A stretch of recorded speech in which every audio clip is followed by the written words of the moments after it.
aamulauta, nimittäin paikallinen Le Dommage-yhtiön julkaisu toisen albuminsa 9 raitaa käsittävän No Dates-levyn, ja Le Dommagein muodostavat Sami Selesmaa, Tatu Virtanen, Antti Salminen, Matti Gustafsson ja Mikko Lehvus, ja tästä viisikosta sitten 2 haastateltavaa seuraamassa, eli Sami Selesmaa ja Antti Salminen. Radio Pori 89,4. Le Dommage-yhtye on tässä jo muutaman vuoden aikana paikallisiakin rockibaareja kiertänyt. Sami, Antti, mikä on Le Dommagein tarina? Sami, mistä on bändi saanut alkunsa? Bändi sai alkunsa vuonna 2008. Lähdettiin ihan cover-linjaa, vedettiin sitä uskon se pari vuotta. Ja sitten on pari luovaa kaveria siinä bändissä, löytyy tämmönen kuin Antti ja basistimme Matti Gustafsson. Niin, sitten Antti oikeastaan tympääntyi varmaan siihen cover-linjaan.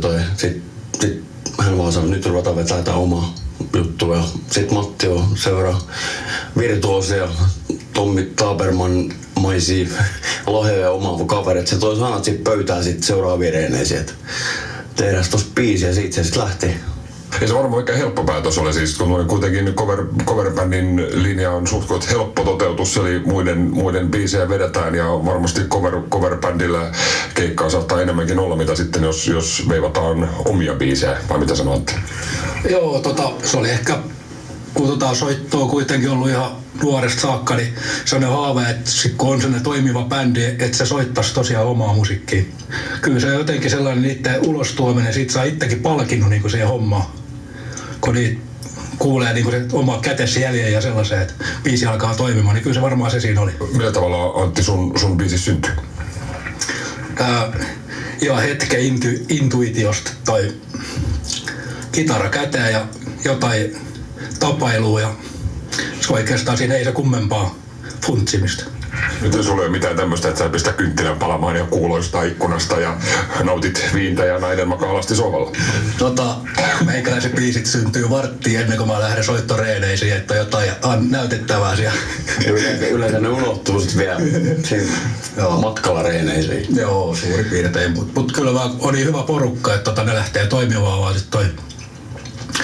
Että kaikki tuo se omas juttus, että ei se pelkästään ole niistä meikäläisen riffeistä kiinni, vaan toi Sami tuo laulumelodiat ja Matti sanat ja passojutut ja Leivuksen Mikko kovan rumpuvirtuoosin hoitaa tää tausta ja Tatu sit taas liidikitaristin on ihan velho niinku siinä hommassa. Nyt lauantaina on levynulkkari keikka ja No Dates-albumi näki päivävalossa tuossa joitain aikoja sitten, niin ootko pohtinut kuinka pitkälle sitä, että mikä on Le Dommage-bändin tulevaisuus? Jätetäänkö päivätyöt ja ryhdytään poppailemaan vai meneekö tää siinä sivussa harrastukseen?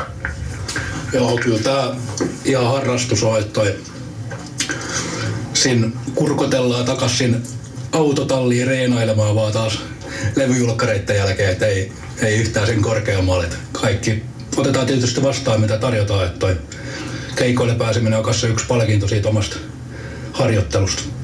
Tässä on hyviä biisejä, levy täynnä. Me kuunnellaan tähän haastattelun loppuun tuo avausraita nimeltään Final Anger. Onko, Antti, biisin tarina minkälainen? Final Anger taisi olla tällainen niin sanottu pieni soittotauko reeneissä, ja siihen oli jotain ideaa, mitä oli koton tapailu, niin piti alkaa siinä jotain melua saamaan, ja varmaan sitten kaverit sanoi, että soitas ne vielä, ja kaikki tuli mukaan. Lähti varmaan silleen, että ihan reeneissä jostakin ideoista, mitä oli aikaisemmin tapailu, ja niitä yhdisteltiin siinä jo. Nopea tapahtuma. Mulla on semmoinen versio siitä, mä muistan jo aika tarkkaan tämän. Minä ja Matti tullaan normaalisti puoli tuntia myöhästi treeneihin ja jamittelee siellä 300 ja siellä semmonen tilit tommonen ihminen amorfis-tyyppinen riffimellos ja eikö me tässä vaan jamitellaan. Mä sanoin, että nyt lisää Matilla tuossa uudet sanat, että nyt tehdään taas uusi biisi tästä näin ja siitä se lähti.